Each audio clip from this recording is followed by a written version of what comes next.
इमरान खान जो लॉन्ग मार्च इनकलाब लाइ न पर पंहिंजी मर्ज़ी जो आर्मी चीफ लॻाइण लाइ आहे।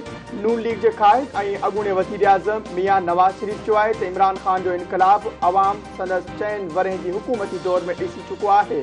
ॿियनि खे चोर कोठींदड़ पाण सभ खां वॾो चोर निकितो।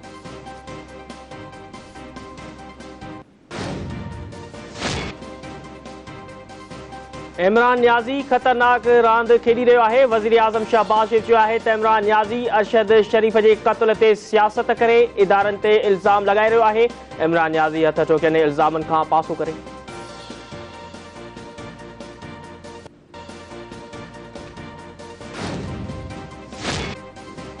लॉन्ग मार्च न पर इनकलाब लाइ निकिरी रहियो आहियां। शहबाज़ शरीफ़ ऐं राणा सनाउल्ला तयार थी वञो। तव्हांजा हैंडरग ॾिसंदा त सभ खां वॾो अवामी समुंड इस्लामाबाद पहुचंदो। अॻूणे वज़ीर आज़म इमरान खान जो सियालकोट में कारकुननि खे ख़िताब। सियालकोट में ई कॉलेज जे कन्वेंशन खे ख़िताब कंदे चयाईं त जंहिं क़ौम में कॉलेज जे कन्वेंशन खे ख़िताब में चयाईं त इंसाफ़ न हुजे जंहिं क़ौम में उहा तबाह थी वेंदी आहे। जानवरनि जे मुआशिरे में इंसाफ़ न हूंदो आहे। ताक़तवर जो कानून हलंदो आहे। इंसाफ़ इंसानी मुआशिरे में हूंदो आहे जिते कमज़ोर ऐं ताक़तवर बराबरि हूंदा आहिनि। मुल्क में इंसाफ़ न हुजण सबबि असां दुनिया खां पोइ ते रहिजी विया आहियूं।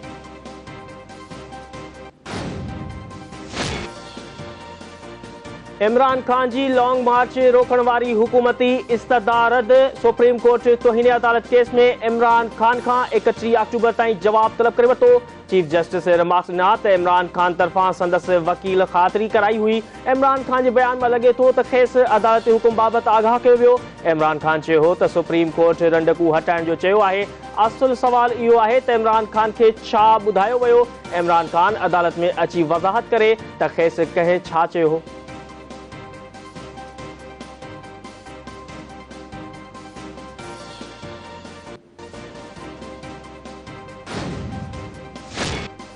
सऊदी वली अहद मोहम्मद बिन सलमान जो सऊदी में क़ैद पाकिस्तानियुनि लाइ वॾो ऐलान। मस्जिद नबवी में डफेड़ केस में क़ैद समूरनि पाकिस्तानियुनि खे आज़ादु करण जो हुकुम।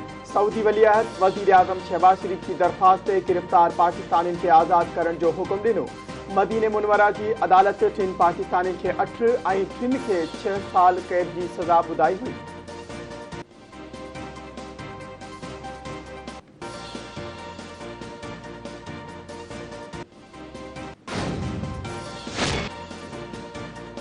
सीनियर सहाफ़ी अरशद शरीफ़ जो पेम्स अस्पताल में पोस्ट मार्टम मुकम्मल। मेडिकल बोर्ड जी सिफ़ारिश ते मर्द खे एक्सरे ऐं CT स्कैन बि कयो वियो।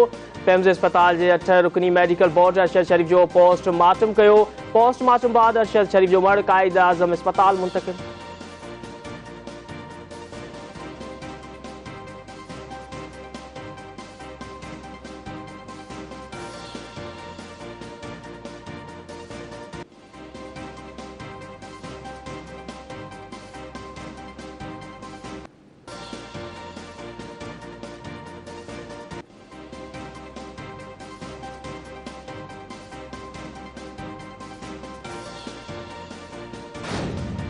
किस शख्स ने इमरान खान को बताया कि ये चीज़ होने वाली है? इमरान खान ने कहा कि जी मुझे पता था कि जी अरशद शरीफ पर, मरूम पर जो है उनकी जान खतरे में है। तो इमरान खान साहब, अगर आपको पता था कि उनकी जान खतरे में है तो आपने खैबर पख्तूनख्वा में भी आपकी हुकूमत थी, पंजाब में भी आपकी हुकूमत थी, तो आपने उनको वहाँ पे सिक्योरिटी क्यों नहीं प्रोवाइड की? जब आपको पता है कि 2 सूबों में आपकी हुकूमत है, आप खुद भी कहते रहे हो तब कि मेरी जान को भी खतरा है, और आप पंजाब की पुलिस को भी अपनी सिक्योरिटी के लिए इस्तेमाल कर रहे हो, आप खैबर पख्तूनख्वा की पुलिस को भी अपनी सिक्योरिटी के लिए इस्तेमाल कर रहे हो। इमरान खे ख़बर हुई अरशद शरीफ़ ते हमिलो थियण वारो आहे। ॿुधाए त कंहिं खेसि इतला ॾिनो। जान खे ख़तरो हुअण बावजूद इमरान खान अरशद शरीफ़ खे परॾे वञण जो छो चयो? इतलात खाते ऐं ट्रांसपोर्ट खाते जे सूबाई वज़ीर शर्जील इनाम मेमण चयो आहे त ॿियनि सूबनि में हुकूमत हुअण बावजूद इमरान खान अरशद शरीफ़ खे तहफ़ुज़ फराहम छो न कयो? इमरान खान अरशद शरीफ़ जी मौत ते सियासत करे रहियो आहे। मुल्क में अनारकी ऐं वॻोड़ पैदा करणु चाहे थो। सिंध जो अवाम इमरान जी दगाबाज़ियुनि खे चङी रीति सम्झी वियो आहे। इमरान खान रुगो इक़्तिदार लाइ जिहाद करे रहियो आहे।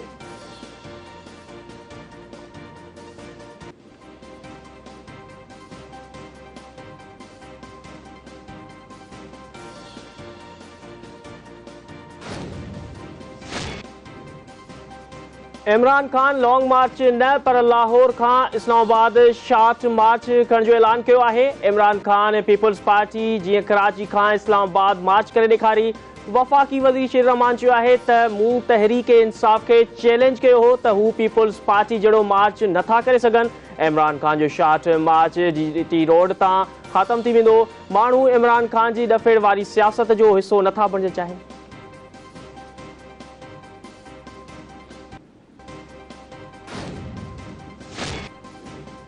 अरशद शरीफ के कत्ल बाबत कीनिया पुलिस जो यू टर्न। कीनिया पुलिस जो चवणु आहे त रोकण की कोशिश दौरान पहिरीं अरशद शरीफ की गाड़ी में JSU ऑफिसर से फायरिंग कई वई।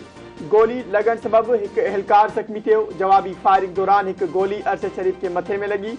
कीनिया मीडिया रिपोर्ट्स मूजिब अरशद शरीफ और खुरम अहमद वाक़े वारो ॾींहुं इंटरटेनमेंट क्लब में गुज़ारियो। इंटरटेनमेंट क्लब में मशहूर शूटिंग रेंज पिण है जिते अक्सर पाकिस्तानी शौक़ सां ईंदा वेंदा आहिनि।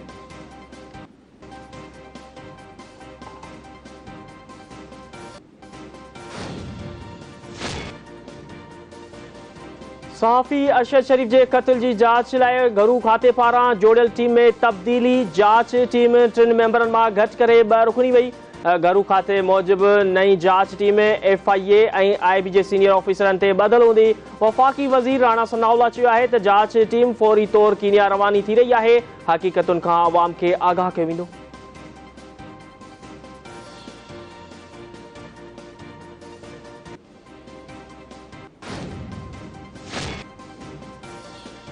अगूणे सदर आसिफ अली ज़रदारी पारां जर्मन कौंसल खाने जो दौरो। कौंसल खाने अचण ते कौंसल जनरल डॉक्टर लूट्स तरफां आसिफ अली ज़रदारी जी शानदार आजियां खेस जर्मन झंडे जे रगन वारी सिंधी टोपी पेश कई वई। मुलाक़ात दौरान पाक जर्मन लागापन ऐं गॾियल दिलचस्पी वारनि मामलनि ते ख़्यालनि जी ॾेवड़।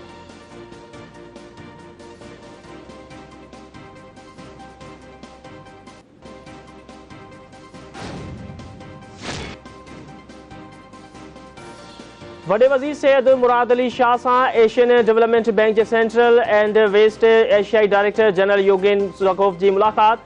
DG एशियाई बैंक तरफां बोर्ड मुतासिरनि जी घरनि जी अदावत में सिंध हुकूमत की मदद करण की ख़ातिरी। वडे वज़ीर सैयद मुराद अली शाह चयो आहे त बोर्ड सबब 8 लख घरनि खे नुक़सान थियो आहे। मुतासिर इलाइक़नि मां पाणी जी नेकाली जो कम जारी आहे। पाणी नेकाल थींदे ई घरनि जी अदावत शुरू कई वेंदी।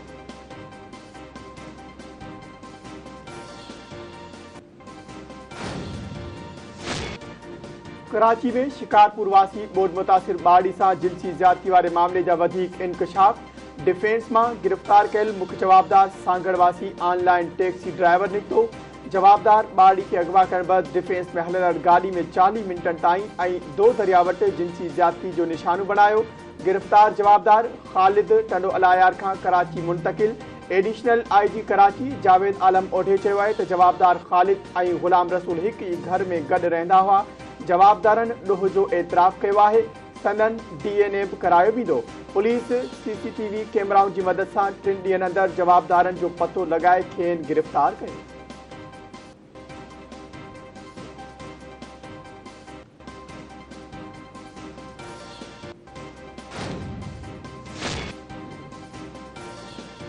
सिंध हाई कोर्ट के चीफ जस्टिस अहमद अली शेख क्लिफ्टन में बोर्ड मुतासिर बाड़ी सां ज़्यादती जो नोटिस वठी छॾियो।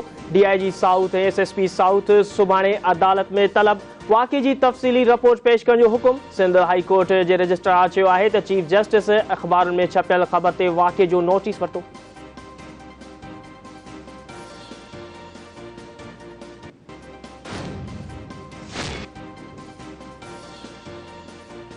पोलियो खिलाफ जंग में रुदल पोलियो टीम के हर कारकुन के हौसले और जज्बे के सलाम पेश करियां थो।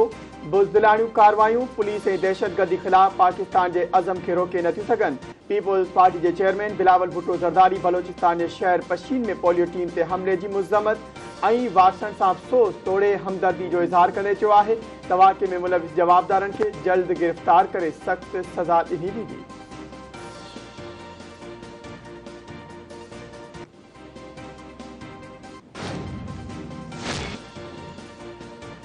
वफ़ाक़ी वज़ीर शाज़िया आतामरी चयो आहे त इमरान नियाज़ी खे वधीक चोरियूं पकड़जण जो डपु आहे। सिंध में आसिफ अली ज़रदारी जे जियालनि इलेक्शन में इमरान ख़ान खे पंहिंजी औकात यादि ॾियारी। मुल्तान में भी इमरान खान के बदतरीन शिकस्त मिली। नियाजी साहब बरसात ऐं बोड मुतासिर में 14 अरब रुपया विरहाए पोइ मार्च कयो।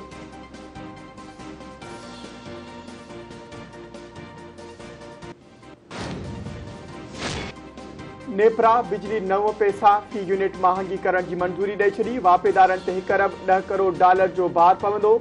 नेपरा अथॉरिटी जे सितंबर जे FCI जी दरख़्वास्त खे ॿुधणी मुकमल। नेपरा चेयरमैन जो चवणु आहे त ॿारनि जी क़ीमतुनि में वाध सबबि इज़ाफ़ो करणु मजबूरी आहे। ईंदड़ महीने बिजली सस्ती थियण जो इम्कान आहे।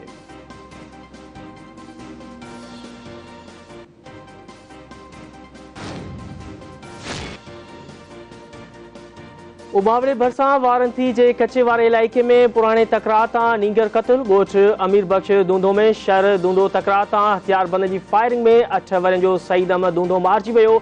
वाक़े बाद धुरियुनि में छिकताण बरक़रार। इलाइक़े में ख़ौफ़ वारी लहर पकड़ियल।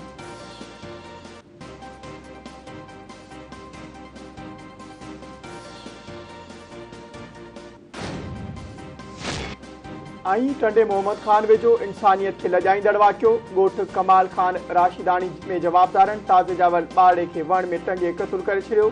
इतला ते हद जी पुलिस लाश तहवील में वठी अस्पताल मुंतक़िल करे छॾियो।